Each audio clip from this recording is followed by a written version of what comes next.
Sciatica వెన్నునొప్పి సమస్యలకు మన కరీంనగర్ లో అత్యాధునిక వైద్య పరిష్కారం. Non surgical robotic spinal decompression మరియు క్లాస్ 4 లేజర్ ద్వారా treatment. Active life physiotherapy centre లో వెంటనే సంప్రదించండి.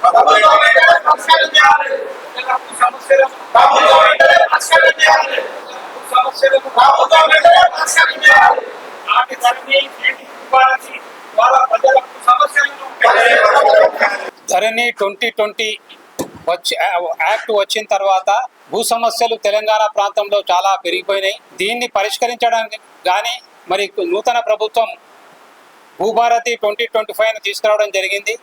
అయినప్పటికీ కూడా చాలా సమస్యలు అట్లాగే పెండింగ్లో ఉన్నాయి. ముఖ్యంగా ఏంటంటే నిషేధిత జాబితాలోకి మరి చాలా భూములను ఇండ్లను పంపించడం జరిగింది.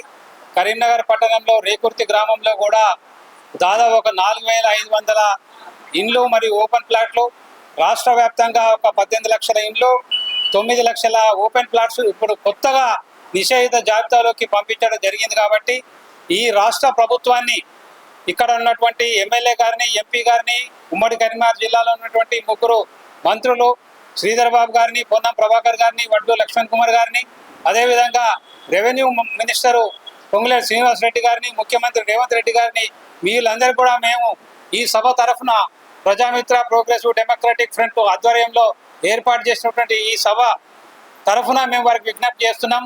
మీరు ఒక స్పెషల్ డ్రైవ్ ఏర్పాటు చేసి కరీంనగర్ ఉమ్మడి జిల్లాలో ఉన్నటువంటి అన్ని భూ సమస్యలను ఒక 3 నెలల కాలం లోపల పరిష్కారం చేయాలని. ఎందుకంటే దాదాపు గత 5-6 సంవత్సరాల నుంచి నానా ఇబ్బందులు పడుతూ మరి చాలామంది రైతులు ప్రజలు ఈ భూ సమస్యల మీద ఉన్నారు. కాబట్టి ఈ భూ సమస్యల అన్నింటినీ కూడా ప్రత్యేకంగా ఈ ఏదైతే ధరణి మూలంగా వచ్చినటువంటి సమస్యలను, ఈ నిషేధిత జాబితాలో ఉన్నటువంటి సమస్యలను అన్నింటినీ కూడా ఒక కాల పరిమితి లోపల ఒక టైం బౌండ్ ప్రోగ్రాం తీసుకొని సమస్యలు పరిష్కారం చేయాలని ప్రభుత్వానికి విజ్ఞప్తి చేస్తూ జై తెలంగాణ, జై భారత్.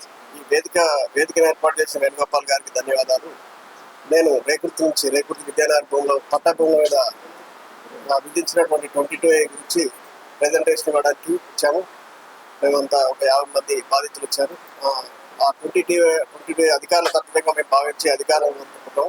ఆ యొక్క చట్టాన్ని వెంటనే సవరించి మా పట్టా భూములు కాపాడాలని, మా పట్టా భూములు రిలీజ్ చేయాలని మేము కోరుకుంటున్నాం. నాటి ధరణి 2020 నుండి నేటి భూభారతి 2025 యాక్టు ప్రకారం ఇప్పుడున్న కాంగ్రెస్ ప్రభుత్వము, గతంలో ఉన్న టీఆర్ఎస్ ప్రభుత్వము ధరణి ద్వారా రైతులకు కానీ పేదలకు కానీ ధరణి ద్వారా అన్యాయం జరిగిందని ప్రభుత్వానికి వ్యతిరేకంగా ప్రభుత్వం మార్చాలనే ఉద్దేశంతో కాంగ్రెస్ ప్రభుత్వానికి ఓటు వేసి గెలిపించుకోవడం జరిగింది. కాంగ్రెస్ పార్టీ రేవంత్ రెడ్డి గారు ముఖ్యమంత్రి కావడం జరిగింది. అదే రేవంత్ రెడ్డి గారు పాత ధరణిని తీసుకొచ్చి ఐజెడ్గా జీరాక్స్ లెక్క ఒక భూభారతి అనే పేరు మీద ప్రతి జిల్లాలో, నాట్ ఓన్లీ కరీంనగర్ జిల్లా, ప్రతి జిల్లాలో కొన్ని లక్షలాది ఎకరాల భూములు కానీ ఓపెన్ ప్లాట్స్ కానీ నిషేధిత జాబితాలు చేర్చడం జరిగింది. ఇందులో ఉమ్మడి కరీంనగర్ జిల్లా నుండి ఒక 4000 ఎకరాలు బాధితులు ఇక్కడ ఉండడం జరిగింది.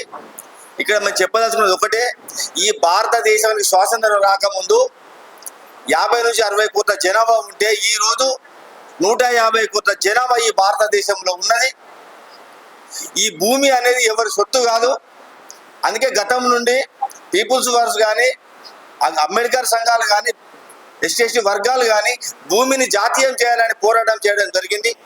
పట్టాదారులకు కూడా ఇలా మాట్లాడే అవకాశం లేకుండా, పాని లేకుండా చేసిన ప్రభుత్వం ఒకటే చెప్తున్నాం, తెలంగాణ రాష్ట్రంలో ముఖ్యమంత్రి రేవంత్ రెడ్డి గారి నాయకత్వంలో భూబాధితుల మీద ఒక కమిటీ వేయాలని కూడా విజ్ఞప్తి చేస్తున్నాం రాష్ట్ర స్థాయిలో. అదే జిల్లా స్థాయిలో కూడా ఒక కమిటీ వేయాలని విజ్ఞప్తి చేస్తున్నాం. అలా కలెక్టర్ గారు ఉండాలా, స్థానిక ఎమ్మెల్యే గారు ఉండాలని కూడా మేము విజ్ఞప్తి చేస్తున్నాం. ఈ తెలంగాణ రాష్ట్రంలో ముఖ్యంగా కరీంనగర్ జిల్లాలో ప్రతి గ్రామంలో అన్నగారు వెన్నయ్య గారు చెప్పినట్టు ప్రతి గ్రామంలో ఒక 50 నుంచి 100 ఇళ్ళు కూడా కోల్పోవడం జరుగుతుంది. కానీ ఇది ప్రజలు అర్థం చేసుకోవడం లేదు. ఇప్పుడు మనం మేడం గారు అన్నట్టు ఇక్కడ 10,000 కుటుంబాలు ఉంటే ఇక్కడ 50-60 కుటుంబాలే మన రోడ్డు మీద రావడం జరిగింది. ఒక 10,000 కోట్ల ఆస్తిని జేబులో పెట్టుకొని కూడా మనం ఒక గడ్డి పోసలేక మనం చూసుకోవడం జరుగుతుంది. కాబట్టి ప్రజలు చైతన్యం కానంత వరకు ఏ ప్రభుత్వం కూడా మనకు న్యాయం చేయలేదు. కాబట్టి ముఖ్యంగా ఈ ఉమ్మడి కరీంనగర్ జిల్లా ఉన్న మంత్రులు ఈ తెలంగాణ రాష్ట్ర గౌరవ ముఖ్యమంత్రి రేవంత్ రెడ్డి గారు దీన్ని దృష్టిలో పెట్టుకొని రాష్ట్ర స్థాయిలో కమిటీ, జిల్లా స్థాయిలో కమిటీ వేసి ఈ భూబాధితులకు న్యాయం చేయాలని మేము కోరుతున్నాం. జై భారత్, జై తెలంగాణ. ఈరోజు ఫిలిం భవన్లో ప్రజామిత్ర వ్యవస్థాపక అధ్యక్షుడు కొర్రి వేణుగోపాల్ అన్న నాయకత్వంలో ఈ రౌండ్ టేబుల్ సమావేశం ఏర్పాటు చేసినందుకు నాటి భూభారత్ నుంచి ఈరోజు ధరణి అయినా భూభారతి అయినా ప్రభుత్వాలు ఏవైనా ప్రజలకు పన్నులు కానప్పుడు ప్రజలందరూ బాధల్లో ఉంటారు. కాబట్టి ప్రభుత్వాలు ఏమొచ్చినా మరి ప్రభుత్వాలు ప్రజలకు అనుకూలంగా చేయాలి, కానీ చేయకపోవడం వల్ల ఈరోజు కోట్లాది వేలాది రూపాయల భూములు మరి ధరణిలో సరిగా లేకపోవడం వల్ల తీవ్ర ఇబ్బంది పడుతున్నారు. కాబట్టి దీన్ని వెంటనే పునఃసమీక్షించి ఆలోచన చేసి ఇంతకుముందు పెద్దలు చెప్పినట్టుగా మరి నియోజకవర్గ స్థాయిలో, మండల స్థాయిలో కమిటీలు వేయాలని చెప్పి విజ్ఞప్తి చేయడం జరుగుతుంది. సుమారు నేనే మరి 487 సర్వే నంబర్, నేను తిమ్మాపూర్ మండలం మన్నెంపల్లి గ్రామంలో 2001 నుంచి 2006 వరకు ఈ వరకు 4 ఎకరాల 1 గుంట చెన్నకేశవ స్వామి దేవాలయానికి సంబంధించిన భూమి కూడా ఈ రోజు వరకు కబ్జాలో లేకుండా వేరే వారి యొక్క రాజకీయ నాయకుల చేతిలో పట్టాలో ఉండడం వల్ల ఆ గుడి పేరు మీద ఉన్న భూమి కూడా కబ్జా కావడం చాలా బాధాకరం.